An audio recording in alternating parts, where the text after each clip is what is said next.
Hello, good afternoon everyone. Kung saan mo po kayong sulok ng mundo, magandang hapon po, magandang gabi sa inyong lahat. Ako po si Mikey Lee, Lee Channel, na first time kong mag-comment and mag-suggest dito po sa Kalingap Angels ni Kalingap Rob, na magaganda ang mga angels na yan. Kaya inganyo po ako na mag-comment and mag-suggest. Ako po nga pala si Mikey, na isang OFW dati sa Dubai. Ngayon po umuwi po ako dito sa Pilipinas kasi po nagkasakit po ako ng dialysis, ay ng kidney. Naoperahan po ako na sa kidney at nag-dialysis na ako kasi kidney failure na po ako. Ngayon po, para magkaroon po ako ng medyo pang ayuda sa aking pagdadialysis, kaya naisipan ko na mag YouTube para po matustusan ko na po ang aking pagdadialysis, kasi po medyo kinakapos na po ako ngayon sa pagdadialysis ko, kasi nga po 2 years and a half na po ako nagda-dialysis. So ngayon po talagang ubos na ang aking pera, kaya po ako'y naisipan ko na mag-anap ng source para po matustusan ko ang pagda-dialysis ko. Kaya po ako naisipan ko itatry ko po itong mag-vlog para at least may kumita man po pero kaya po ako wala pa akong subscribers, first time ko pa lang po ako mag YouTube, kaya po ako ay nandito sa harapan mo ngayon para medyo sana po kumita, sana po mayroon mag-subscribe at may tumulong sa akin kung sakasakali man. Yun lang po. Ngayon po, nagustuhan ko po itong mag-comment dito sa vlog po ni Kalingap Rob, na shoutout po kay Kalingap Rob, na counting comment and suggestion po dito sa mga angels niya, kasi po maganda po ang mga angels niya. Ngayon po, sa nakita ko po sa video pong ito ni Kalingap Rob, ang ganda-ganda po ng mga angels niya, yung presentations, yung gatherings, yung meetups nila, ang ganda-ganda po. Pero po, ito po ang aking comment po. Sa lahat po mga angels na nag stand out sa akin lang po, ay si Reyna talaga. Si Reyna talaga ang pinakamaganda sa lahat-lahat ng mga angels. Kahit po siya medyo special, pero po ang kagandahan niya hindi matatalo. Napakaganda ni Reyna. Kaya po sa jewels po tayo magbabase, sa jewels stone po, ang pinaka-diamond talaga ay si Reyna. Pinaka-the best talaga si Reyna. Napakaganda ni Reyna. Wala pong tatalo. Kung normal lang yan, nako, panalo po yan. Siyang stand out po sa lahat ng mga angels. Ang pangalawa naman po, si Eden. Si Eden, ang ganda ng presentations ni Eden. Nag-stand out talaga siya. Ilinabas niya yung talagang gusto niya.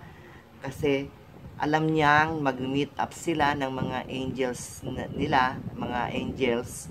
Kaya po siguro inisip niya na, dapat hindi ako maging dihado ako sa kanila, kundi maging level ako sa kanila. Maging level lumevel up pa sa kanila.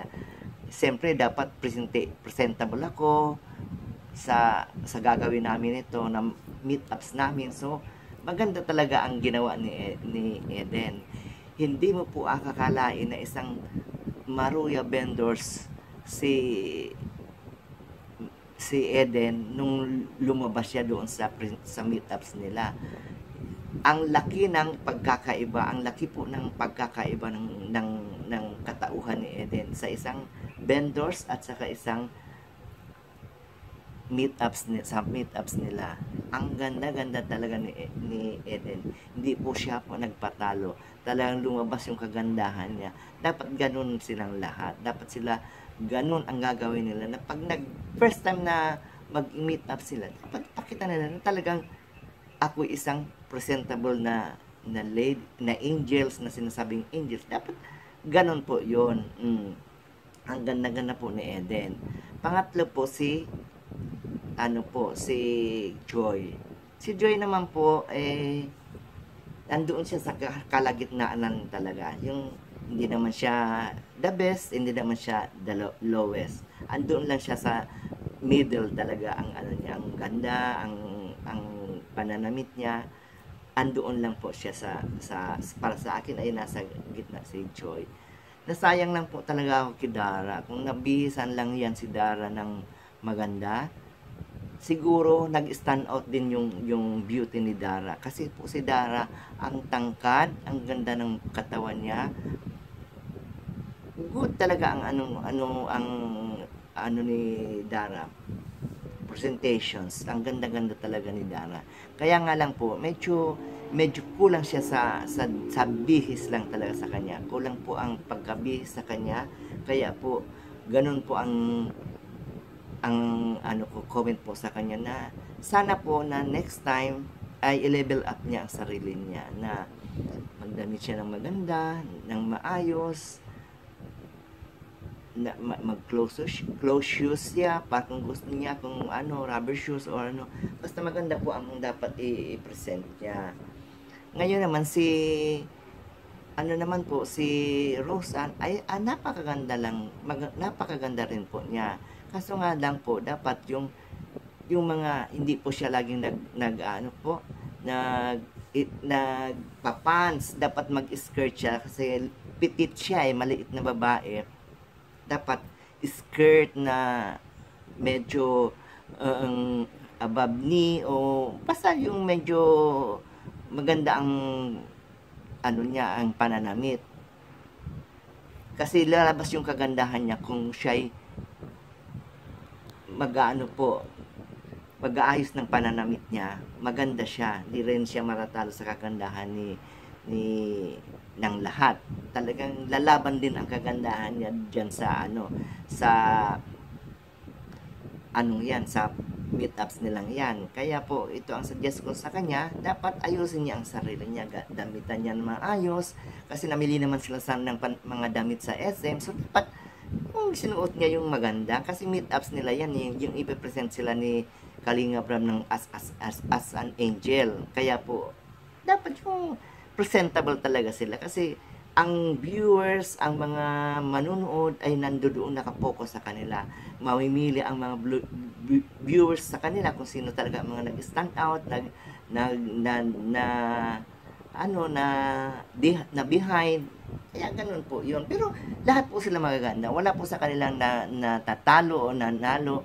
Lahat po sila magaganda. Si Melka naman. Si Melka is napaka-simple na babae, very religious, kaya po parang hindi natin pwedeng biglain niya na ganito ang ilabas mo, kasi parang napaka-simpleng babae. Kahit siguro sabihin mo na isuot mo ito, Melka, parang sabi niya, ito na lang, kasi ito lang po ang gusto ko, kasi napaka-simpleng babae lang si Melka.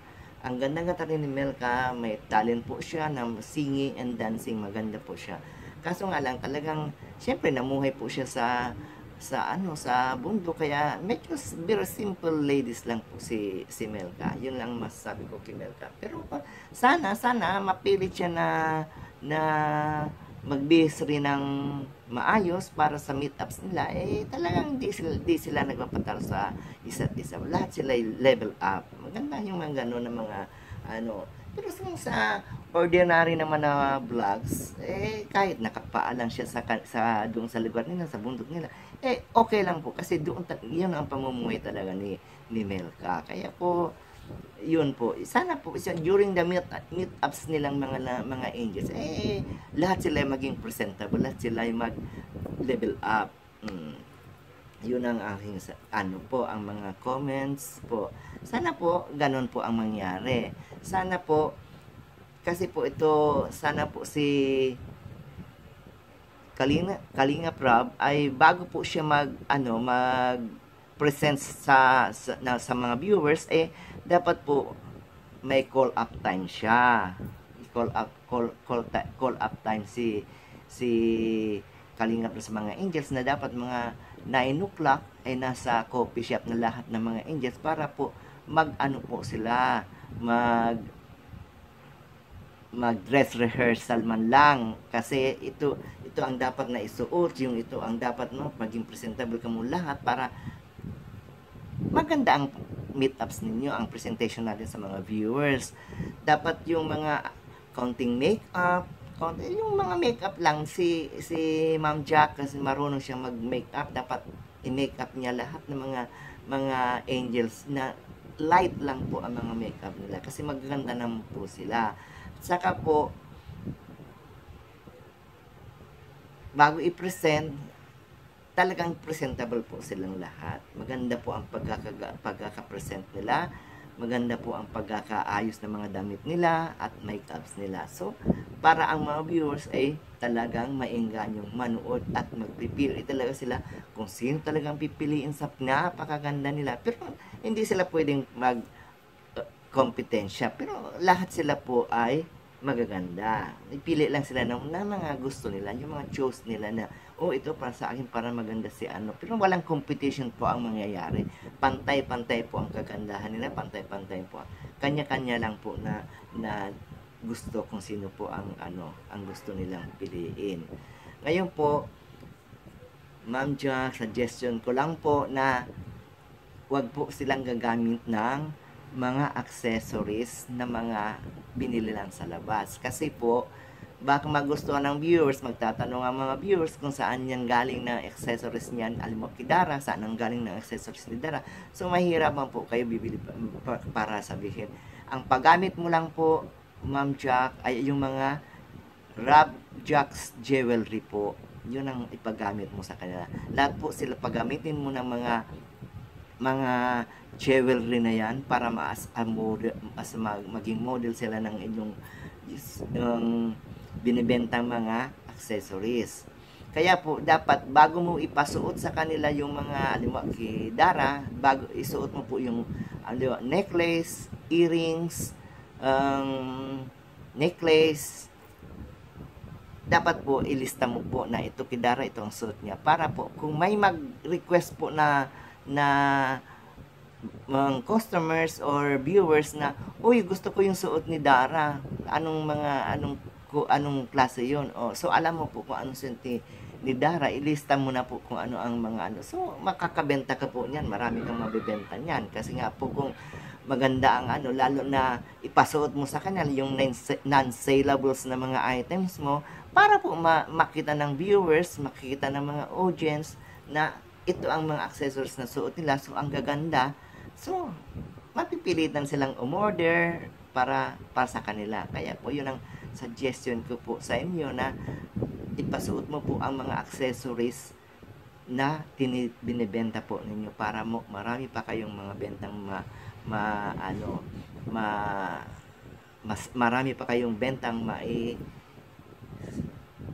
ibenta sa mga customers ninyo. Yan po ang aking suggestion sa jewelries na mga gamitin ng mga angels. Ayun po, sa presentation naman po ng mga angels, so dapat yung maganda ang presentation. So, iipon sila muna sa isang lugar, tapos si Kalingap Rob, sabi niya, ladies and gentlemen, I would like to present to you my Kalingap Angels. So, ganun po. So, isa-isa nang magrarampa yung mga angels. Kaya yung very simple lang na mga rampa-rampa. And then po, pag tinawag,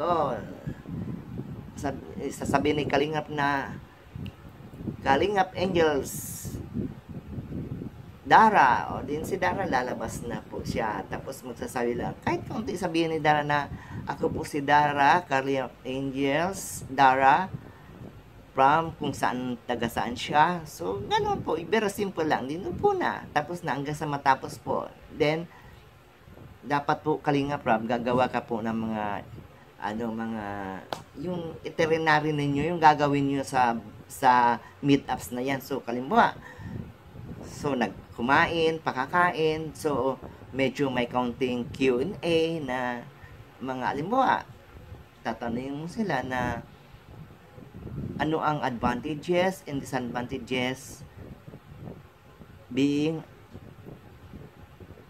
a Kalingap Angels. So, parang ganon, parang simple lang. Ganon, para tapos next question, mga 3 questions lang na maano sila, okay na yon. Then, next, kung magpalaro kayo, magpalaro kayo ng kung ano, mga tag of war, kung ano pang mga laro-laro ninyo, para makikita ng audience na, magaganda ang mga angels talagang palaban din sila sa isa't isa.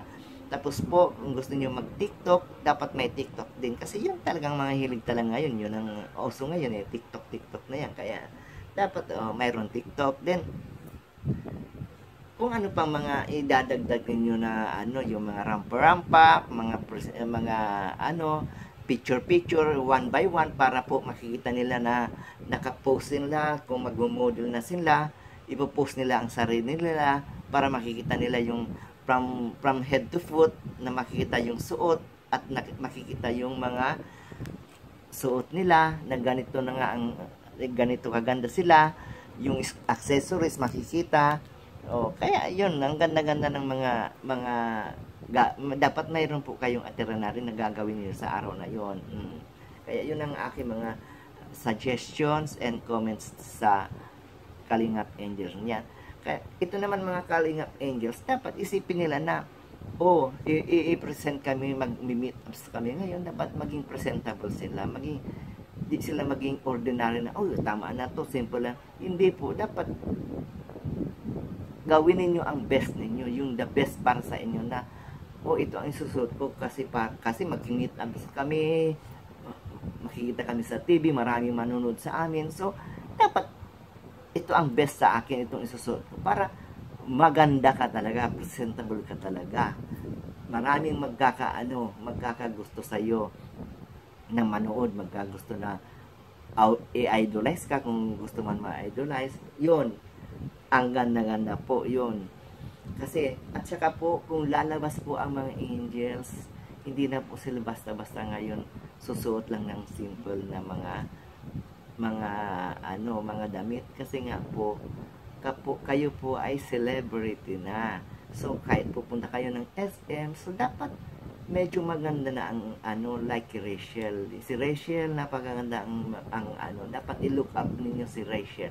Hindi na tayo lalabas pa na kung sinong dapat gayahin ninyo. Si Rachel na lang po ang gayahin ninyo, kasi Rachel ay talagang the best po. Si Rachel, stand up na ang beauty ni Rachel. Marunong na siya, na hindi na siya basta lumalabas na hindi damit, nakapostura po. Kasi nga, pagdating niyo sa SM, kung saan man po kayo pumunta, for sure, mayroon sa inyo magpapapicture na, kasi kakilala na po kayo. Marami na po sa inyo magkakahanga na, si Rachel, ay si Rose Ann, kung si Rose Ann man po yun, papicture kami. So, dapat mas maganda ka sa nagpapapicture sa'yo. Alang man yung nagpapicture sa'yo, mas maganda sa'yo. So, kaya po, sinasuggest ko na, bago kayo lumabas, mag-ayos kayo, magbabango kayo, kasi talaga po, dudumugin na kayo ng tao, lalapitan ng kayo. Kahit na po 2 o 3 o 4 na magpapicture sa inyo, proud na po kayo, kasi may nagkakakilala na sa inyo na mga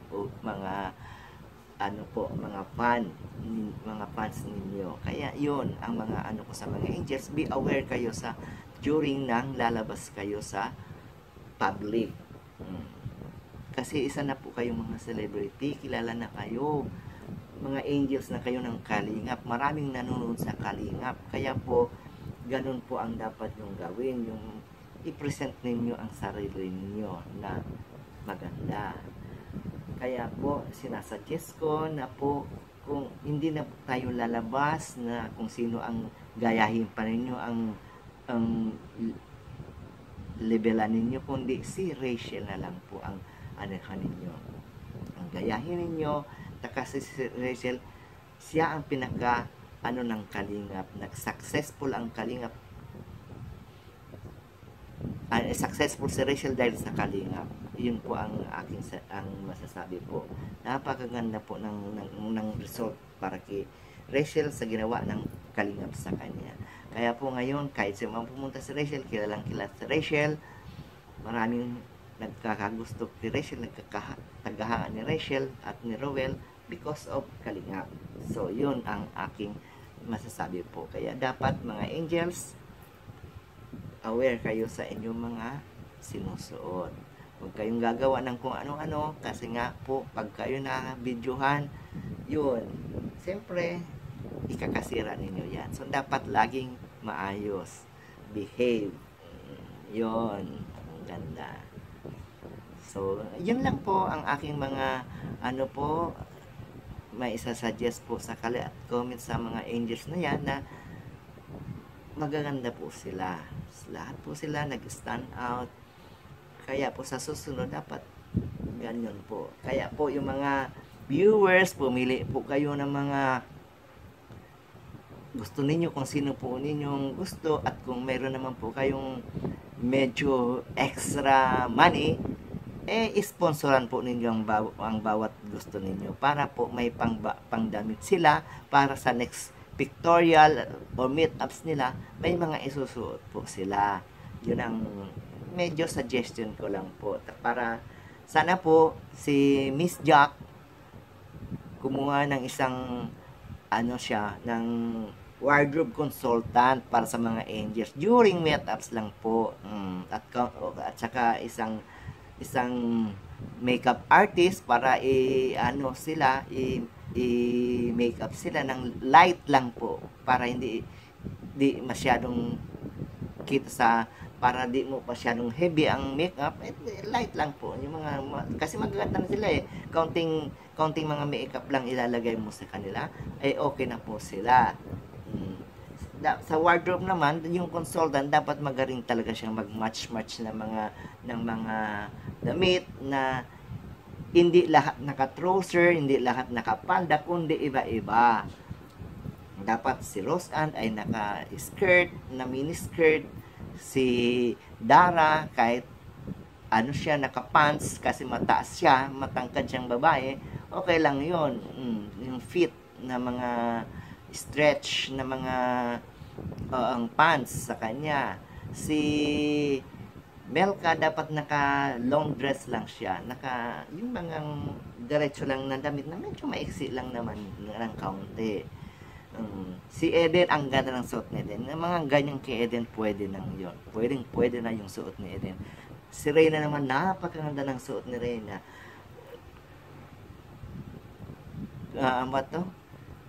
Saludo ako nag-aalaga kay Ma'am Roda kasi po maganda siyang